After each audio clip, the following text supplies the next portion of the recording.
محمد معدن الجود والکرم وآلہ واصحابہ الکرام وابنہ الکریم وبارک وسلم صلاۃ دائمۃ سرمدا ابدا۔ نبی پاک صلی اللہ تعالیٰ علیہ وسلم کی ہجرت کا تیسرا سال ہے، اور جیسے کہ میں نے بتایا دوسری ہجری میں جنگ بدر واقع ہو چکی تھی، اور جنگ بدر کے مقتولین جو تھے، جتنے مرے تھے، ان کافروں نے بدلے کی آگ میں پورے مکہ کو بھڑکا رکھا تھا، اور پھر وہاں سے تقریباً 3000 لوگ مکہ سے نکل کر کے مدینے پر چڑھائی کے لیے آ گئے۔ احد کے میدان میں یہ جنگ واقع ہو رہی تھی، دوسری جنگ ہے یہ جنگ احد۔ اس بیچ میں اور چھوٹی چھوٹی جنگیں ہوئیں، لیکن جو بڑی جنگ تھی جنگ احد، اور اس کا پورا نقشہ میں نے آپ کے سامنے رکھا۔ 700 صحابہ کرام تھے اور 3000 کے مقابل میں تھے، اور جنگ تقریباً یہ فتح کے قریب تھی۔ کفار میدان چھوڑ کر بھاگ چکے تھے، لیکن جو نبی پاک صلی اللہ علیہ وسلم نے جس اونچے ٹیلے پر 50 تیر انداز صحابہ کو کھڑا کیا تھا، وہ اتر گئے۔ حضور کا آرڈر آنے سے پہلے، حضور کا حکم آنے سے پہلے اتر گئے، جس کی وجہ سے اتنا بڑا نقصان ہوا کہ صحابہ بے خبری میں مال غنیمت جمع کر رہے تھے، تو خالد بن ولید اس وقت کافروں کی طرف سے سپہ سالار تھے، 200 گھڑ سواروں کو پیچھے کی طرف سے دوڑاتے ہوئے آئے، اور جو درے پر 10 لوگ بچے تھے جو چوٹی پر، ان کو پہلے شہید کر دیا، اور اس کے بعد پھر جو مال غنیمت جمع کر رہے تھے ان پر ٹوٹ پڑے۔ صحابہ کو یہ خبر ہی نہیں ہو سکی کہ کہاں سے حملہ ہو رہا ہے، کیسے ہو رہا ہے۔ تو جب ادھر بہت زیادہ ہم آہنگی ہو گئی، پھر جو بھاگے ہوئے مشرکین تھے وہ بھی بھاگ کر آگے واپس میدان میں آئے، تو صحابہ بیچ میں پس گئے۔ پیچھے سے 200 لوگ حملہ آور ہیں، سامنے سے بھی 2500 سے زیادہ لوگ حملہ آور ہیں، تو اس میں تقریباً 70 صحابہ کی جانیں گئی، 70 صحابہ کی جانیں گئی۔ یہی جنگ ہے جس میں وحشی غلام نے ایک پہاڑ کے پیچھے، ایک ٹیلے کے پیچھے گھات لگا کر چھپ کر حضرت امیر حمزہ کو نیزے سے مارا۔ وہ نیزہ سیدھا آپ کے سینے پر آیا اور پیٹھ سے نکل گیا، اور اتنا تیز زخم تھا کہ حضرت امیر حمزہ زمین پر گر گئے۔ اسی میں حضرت مصعب بن عمیر جو جھنڈا اٹھائے تھے، جن کے دونوں ہاتھ کاٹ دیے گئے تھے۔ اور یہی جنگ ہے جس میں نبی پاک صلی اللہ تعالیٰ علیہ وسلم کی طرف بڑھ کر کے ایک کافر آیا جس کا نام عمرو تھا، اور وہ مکہ کا نامی گرامی پہلوان تھا، اور وہ آیا اور نبی پاک صلی اللہ تعالیٰ علیہ وسلم کے اوپر حملہ کیا، تلوار کی برچھی سے حضور کے چہرے پر مارا۔ نبی پاک صلی اللہ علیہ وسلم بھی اس وقت لوہے کی ٹوپی جو ہوتی تھی وہ پہنے ہوئے تھے۔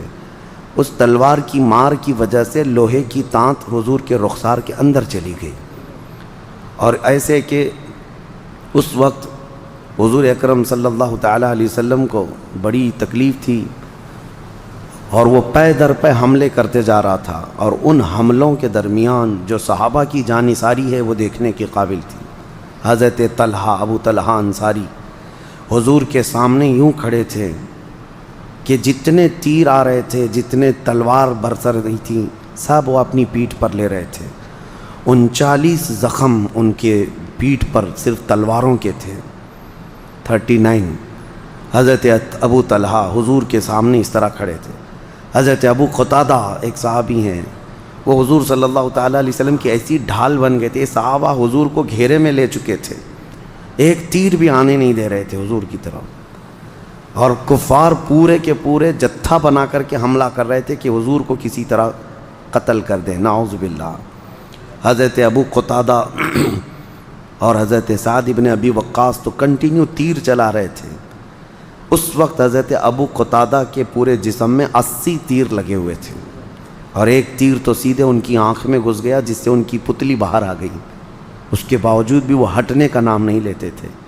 نبی پاک صلی اللہ علیہ وسلم نے ان کو پکڑ کر کھینچا اور کہا تم ہٹ جاؤ۔ ابو قتادہ کہتے ہیں یا رسول اللہ ابھی جان باقی ہے، ابھی جان باقی ہے۔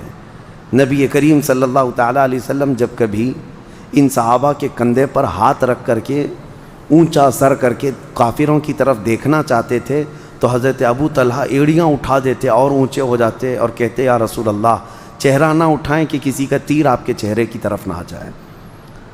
صحابہ کرام اتنی حفاظت، وہ اصل محافظ ناموس رسالت تھے، پہرے دار تھے۔ حضرت ابو قتادہ کی آنکھ جو باہر آئی، نبی پاک صلی اللہ تعالیٰ علیہ وسلم نے اپنی ہتھیلی میں ان کی آنکھ کی پوتلی، کسی کا آنکھ کا دیدہ پورا نکل آیا ہو، حضور نے اپنے ہاتھ میں لیا اور اس کے بعد واپس ان کی آنکھ پہ لگایا اور اپنا لعاب پاک لگا دیا۔ حضرت ابو قتادہ کہتے ہیں زندگی بھر مجھے خبر بھی نہیں ہوتی تھی کہ میری کون سی آنکھ پھوٹی تھی، اتنی میری آنکھ میں روشنی بھی تھی۔ اس کے بعد حضرت ابو عبیدہ بن جراح رضی اللہ تعالیٰ عنہ، یہ 10 صحابہ میں سے ہیں جو عشرہ مبشرہ ہیں، آئے۔ اس وقت کسی کی بھی یہ ہمت نہیں ہو رہی تھی کہ یہ جو تار اندر گئے ہیں لوہے کی سلاخ، اس کو کون نکالے، کیسے نکالے۔ رسول پاک صلی اللہ علیہ وسلم کی درد ہوگی، تکلیف ہوگی، لیکن نکالنا بھی ضروری تھا، کوئی ہاتھ لگانے کو تیار نہیں۔ حضرت ابو عبیدہ بن جراح آئے ہیں، انہوں نے ہاتھ نہیں لگایا بلکہ اپنے دانت سے پکڑ کر کھینچا جس سے ان کے دانت ٹوٹ گئے۔ حضرت ابو عبیدہ کے دانت ٹوٹ گئے، وہ لوہا کھینچنے کے لیے حضور کے رخسار میں جو اندر جا چکا تھا لوہا، ان کے دانت ٹوٹ کر گرنے لگے۔ صحابہ ان سے کہتے رہے کہ تمہارے دانت چلے گئے۔ اسی میں نبی پاک صلی اللہ علیہ وسلم کے 2 دانت مبارک شہید ہوئے۔ تو حضرت ابو عبیدہ کہتے ہیں ہاتھ سے نکالتا اور حضور کا ایک دانت جاتا تو میں زندگی بھر اپنے آپ کو ملامت کرتا۔ میں نے اپنے چہرے سے، اپنے منہ سے اسی لیے نکالا کہ میرے پورے دانت چلے جائیں حضور کے ایک دانت کی برکت سے۔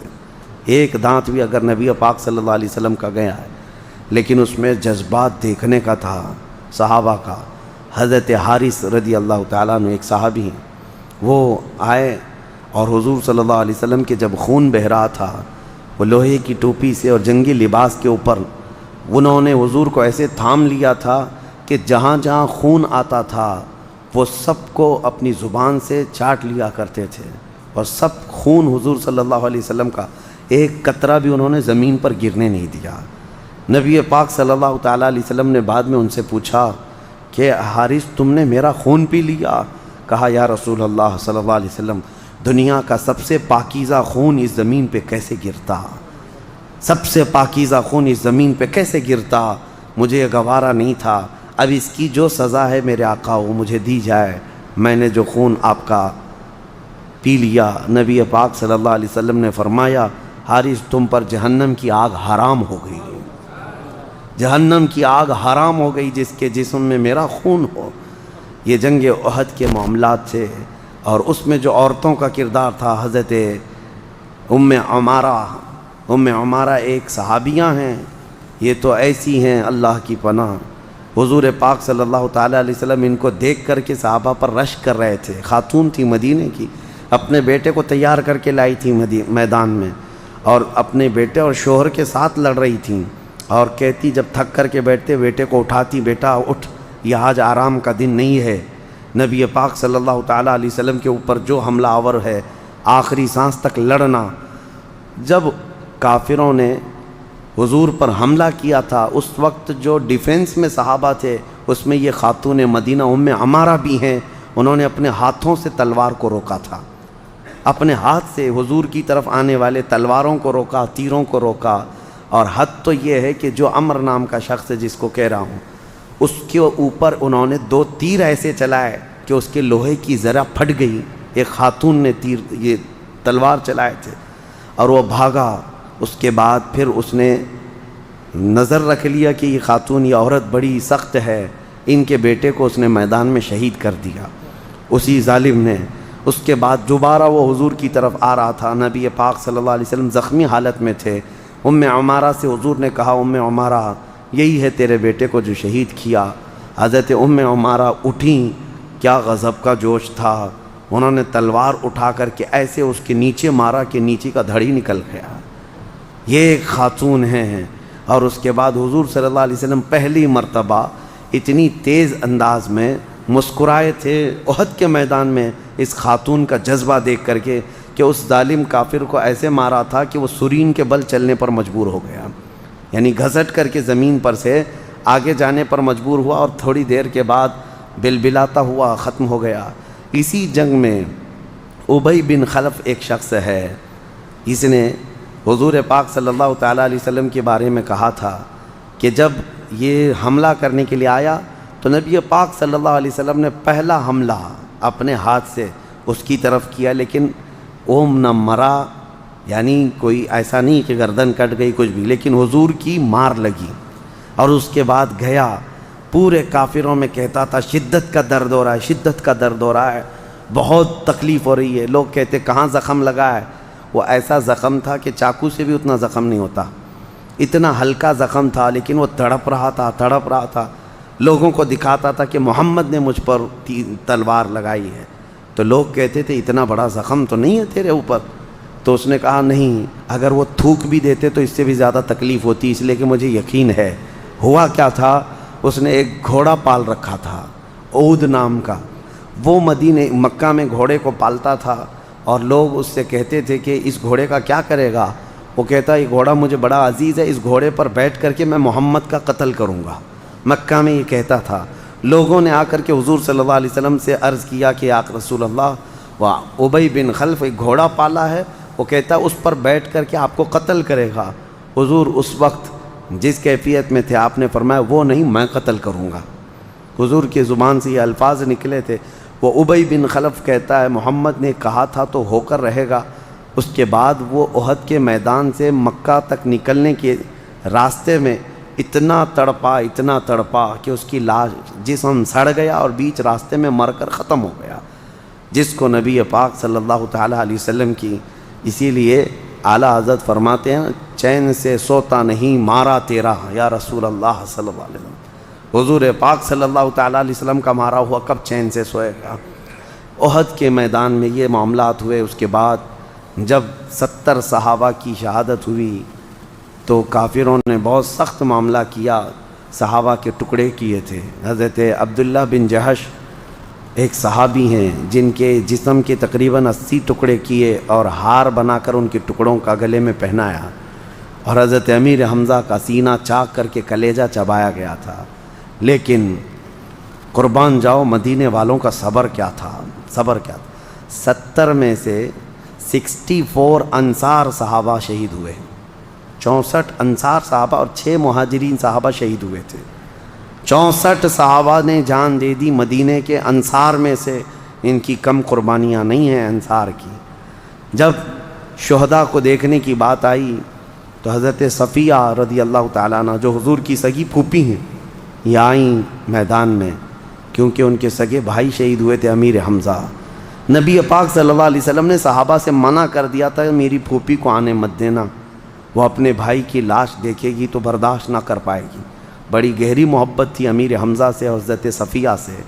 حضور نے منع کیا تھا کہ لاش دیکھنے نہ دو صفیہ کو، لیکن وہ میدان میں پہنچ گئیں، اور جب آئیں تو حضرت امیر حمزہ کا کٹا ہوا جسم دیکھا، ٹکڑے دیکھے، سنبھال کر جسم کو رکھا، اور غضب ہے۔ صحابہ کہتے ہیں حضرت صفیہ کو ہم نے دیکھا اس وقت اپنے بھائی کی لاش پر کھڑے ہو کر عام دنیا کی عورتوں کی طرح ماتم یا نوحہ نہ کیا، بلکہ صرف اللہ کی طرف یوں عرض کیا انا للہ و انا الیہ راجعون، اتنا کہا اور واپس چلی آئیں۔ مدینے والوں کا یہ صبر تھا کہ انہوں نے اپنے لال قربان کر دیے تھے میرے مصطفیٰ کریم صلی اللہ علیہ وسلم کی دفاع میں۔ اس جنگ کا جو خسارہ ہے وہ بڑا خسارہ تھا، بڑا نقصان تھا۔ 70 صحابہ میں بڑے بڑے نامور صحابہ شہید تھے۔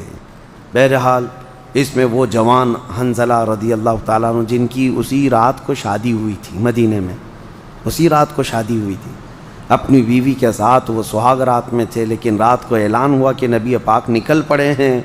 انہوں نے اپنی بیوی سے کہا کہ چاہے تو طلاق لے لے، میں جاتا ہوں۔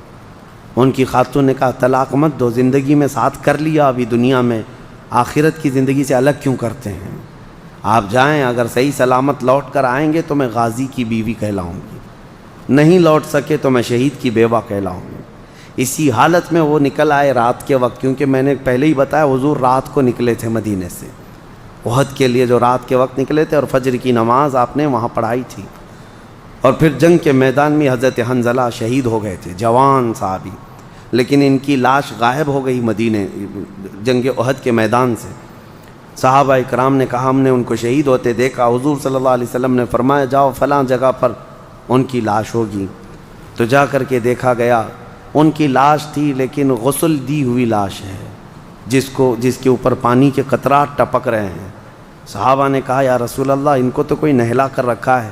اللہ کے نبی نے فرمایا اس کی لاش کو اللہ کے ملائکہ اٹھا لے گئے تھے اور جنت کے پانی سے غسل دے کر کے لائے ہیں۔ شہید کو غسل کیوں دیا گیا؟ شہید کے لیے غسل نہیں ہے، شہید جن کپڑوں میں انتقال کرتا ہے انہی کپڑوں میں اس کو دفن کرنا ہے، اسے کفن بھی نہیں پہنایا جاتا شہید کے لیے۔ جنگ میں جو شہید، اس کا اعزاز ہے یہ، وہ اپنے کپڑوں میں اللہ کی بارگاہ میں جاتا ہے اور اسے غسل نہیں ہے۔ حضور صلی اللہ تعالیٰ علیہ وسلم نے فرمایا جاؤ اس کی بیوی سے پوچھو، پتہ چلے گا یہ موت کا غسل نہیں ہے، یہ اپنی بیوی کے پاس سے نکلا تھا تو اس پر غسل واجب تھا، یہ صرف اس لیے جلدی آ گیا کہ کہیں میں رسول اللہ سے پیچھے نہ ہو جاؤں، حضور کی جماعت میں پہنچنے میں تاخیر نہ ہو جائے، لیٹ نہ ہو جائے، تو نہانے کی بھی فرصت نہ ملی۔ اسی طرح میدان میں آیا اور شہید ہوا، اللہ کے فرشتوں نے اسے غسل جنابت عطا کیا ہے۔ صحابہ کے جذبات بیان سے باہر ہیں۔ اس میں ایک عمر بن جموح صحابی ہیں، وہ اپنے بیٹے کے ساتھ نکلے تھے مدینے سے، لنگڑے تھے یعنی پیر سے معذور تھے، اور حضور صلی اللہ تعالیٰ علیہ وسلم کی بارگاہ میں اجازت لے کر کے آئے تھے کہ آقا میرے لیے دعا کریں کہ میں اپنے گھر والوں کے پاس واپس نہ لوٹوں۔ وہ چلتے ہی تھے یہی نیت لے کر کے، اور آئے، لڑتے لڑتے شہید ہو گئے۔ ان کی بیوی شام کو آئی اور لاش کو اٹھا کر کے اونٹ پر رکھ کر مدینے لے جانے لگی، بیٹے کی بھی لاش، شوہر کی بھی لاش۔ کیسی خواتین تھیں! لے کر کے جب نکلنے پڑی تو اونٹ کسی صورت بھی مدینہ جا نہیں رہا ہے، بھاگ کر چلا جاتا ہے۔ وہ آئیں حضور کی بارگاہ میں عرض کرنے لگی میرا اونٹ سرکش ہو گیا، پتہ نہیں کیا ہے، میں اپنے شوہر اور اپنے بیٹے کی لاش مدینہ لے جانا چاہ رہی ہوں، یہ آتا نہیں ہے، کس طرح لے جاؤں؟ نبی پاک صلی اللہ علیہ وسلم نے پوچھا یہ مدینے سے چلتے وقت کیا کہا تھا تم سے؟ کہتی ہیں کہ یہ جاتے وقت یہ کہے تھے اے میری خاتون دعا کر کہ میں واپس اپنے اہل خانہ میں نہ آ سکوں، اللہ اور اس کے رسول کی رضا میں شہید ہو جاؤں۔ حضور صلی اللہ علیہ وسلم نے فرمایا یہی تو بات ہے، اللہ نے اس کی سن لی ہے، اب وہ تیرے گھر کی طرف نہیں آئے گا۔ اسی میدان میں ان دونوں کو دفن کیا گیا۔ 70 صحابہ تھے جن کی جنازے کی نماز میرے آقا نے پڑھائی، اور اس کے بعد وہاں قبروں میں آپ کو دفن کیا گیا۔ آج بھی احد کے میدان میں یہ قبریں موجود ہیں۔ ایک قبر میں سید الشہداء امیر حمزہ، حضرت مصعب بن عمیر، عبداللہ بن جحش رضی اللہ تعالیٰ عنہ، 3 صحابہ آرام کر رہے ہیں، اور باقی جتنے صحابہ شہید ہوئے وہ ایک بہت بڑی قبر میں ان سب کو دفن کیا گیا ہے۔ اور پھر معمول میرے آقا کا یہ تھا کہ حضور صلی اللہ علیہ وسلم اکثر مدینے سے چل کر کے احد کے شہداء کی زیارت کے لیے آتے تھے، اور یہ بھی روایت ہے حضور نے فرمایا جو احد کے شہداء کو سلام کرتا ہے ایک بار، وہ قیامت تک اس کے سلام کا جواب دیتے رہتے ہیں۔ ہاں وہ زندہ ہیں اپنی قبروں میں، اللہ نے ان کو تصرف عطا فرمایا ہے۔ تو یہ تیسری ہجری کی جنگ تھی۔ اس کے بعد مدینہ طیبہ میں جب نبی پاک صلی اللہ علیہ وسلم آئے تو منافقین باتیں بنانا شروع کر دی۔ جو عبداللہ بن ابی جو تھا رئیس المنافقین، جس نے 300 لوگوں کو لے کر وہاں سے الگ ہو گیا تھا، اور کہا کہ کیا ہم نہیں کہتے تھے پہلے سے، ہم نے نہیں کہا تھا کہ ہمیں ساتھ لے لو، ہماری بات تو سنتے ہی نہیں ہیں، خود سے کرتے ہیں، دیکھو شکست کھا کے آ گئے، 70 لوگوں کو موت کے گھاٹ اتار دیا، ایسی باتیں بنانے لگے۔ یہ آزمائش تھی مسلمانوں کے لیے۔ اسی کو قرآن میں اللہ تعالیٰ نے پہلے پارے میں ہی فرمایا کہ ان کا حال یہ ہے، ان کا حال یہ ہے کہ کلما اوقدوا نارا للحرب اطفأها اللہ ویسعون فی الارض فسادا۔ اللہ تعالیٰ فرماتا ہے پہلے پارے کی آیت میں ہے فبما ربحت تجارتہم، ان کی تجارت فائدہ نہ دے سکی، اور آیتیں آگے یہ ہیں کہ جب روشنی ملتی ہے، فتح ہوتی ہے، تو یہ کہتے ہیں ہاں ہم ساتھ میں تھے اس لیے ہوا، اور جب کبھی اندھیرا آتا ہے تو یہ کہتے ہیں ہم نہیں تھے اس لیے ایسا ہوا۔ یہ منافقین کی بات تھی۔ بدر کے متعلق یہ کہتے رہے کہ ہم نے فیصلے کیے تھے اس لیے وہاں فتح ہو گئی، اور احد میں ہم نہیں تھے اس لیے یہ لوگ شکست کھا گئے۔ یہ منافقین حضور کو ایذا دیتے تھے، تکلیف دیتے تھے۔ مدینہ میں جب یہ باتیں بہت پھیل گئیں، اس کے بعد ایک بنو غطفان کا ایک قبیلہ حضور سے جنگ لڑنے کے لیے آیا۔ حضور صلی اللہ تعالیٰ علیہ وسلم کو جب یہ خبر دی گئی تو حضور پھر مدینہ سے نکلے۔ یہ بھی تیسری ہجری کی جنگ ہے، یہ غزوہ بنو غطفان۔ اس میں حضور صلی اللہ علیہ وسلم گئے، لیکن کفار جو تھے، مشرکین تھے، حضور کی ہیبت سے وہ مقابلہ ہی نہ کر سکے، بھاگ گئے، پہاڑیوں کی طرف چڑھ گئے۔ اس میں زیادہ کوئی جنگ نہیں ہوئی، لیکن مسئلہ یہ تھا کہ حضور ایک درخت کے نیچے آرام کر رہے تھے۔ اس وقت ایک کافر آیا، وہ بڑا پہلوان سمجھتا تھا، اور حضور آرام کر رہے تھے، حضور کی تلوار رکھی ہوئی تھی، آتے ہی اس نے تلوار اٹھا لی۔ حضور پاک صلی اللہ تعالیٰ علیہ وسلم کے قتل کے منصوبے سے حضور بیدار ہو گئے، اور جیسے ہی حضور بیدار ہوئے تو پوچھنے لگا، من یمنعک منی، اے محمد بتا مجھ سے تم کو کون بچا سکتا ہے؟ حضور نے نہایت پرسکون انداز میں کہا، اللہ بچائے گا۔ حضور کا یہ جملہ تھا، اس کے ہاتھ سے تلوار گر گئی، کانپنے لگ گیا۔ حضور نے تلوار فوراً اٹھا لی، پوچھا، من یمنعک منی، بتا اب مجھ سے تجھے کون بچائے گا؟ تو وہ کہنے لگا کہ آپ کریم ابن کریم ہیں، شریف ابن شریف ہیں، آپ سے صرف خیر کی توقع ہے، اس کے علاوہ میں کچھ نہیں کہہ سکتا۔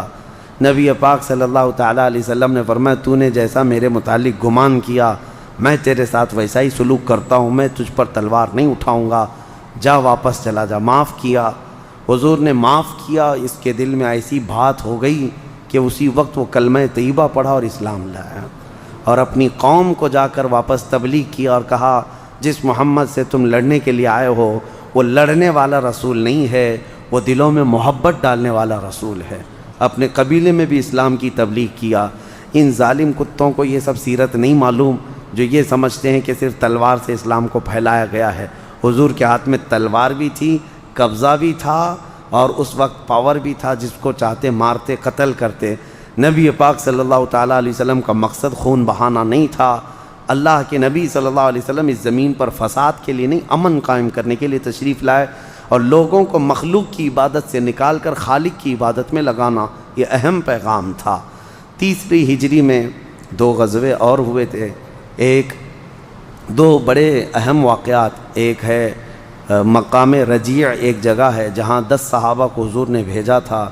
ایک کافروں کا قبیلہ آیا، انہوں نے کہا، ہم سب ہمارے خاندان والے ایمان لائیں گے، آپ اپنے صحابہ کو ہمارے ساتھ بھیج دیجئے تاکہ وہ اسلام سکھائیں۔ حضور نے 10 صحابہ کو چنا اور ان کو بھیجا۔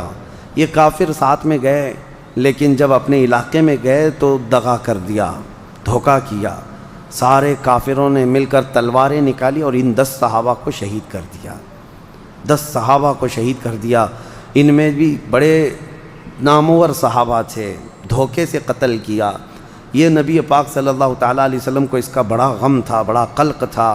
اور یہی ایک واقعہ اسی طرح کا بیر معونہ ایک جگہ ہے، وہاں پر بھی حضور صلی اللہ تعالیٰ علیہ وسلم نے صحابہ کو بھیجا تھا، تقریباً 70 صحابہ۔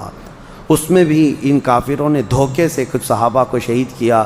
اس واقعے کی تفصیلات میں انشاءاللہ اگلے درس میں بتاتا ہوں۔ اس کے بعد 4 ہجری کے اہم معاملات، یہاں 3 ہجری میں جو احکامات ہوئے، جو بہت سارے معاملات آئے، اس میں حضرت امام حسن رضی اللہ تعالیٰ عنہ کی پیدائش خاص طور پر قابل ذکر ہے۔ مولا علی کے گھر میں پہلا بیٹا پیدا ہوا، وہ حضرت امام حسن 3 ہجری میں پیدا ہوئے۔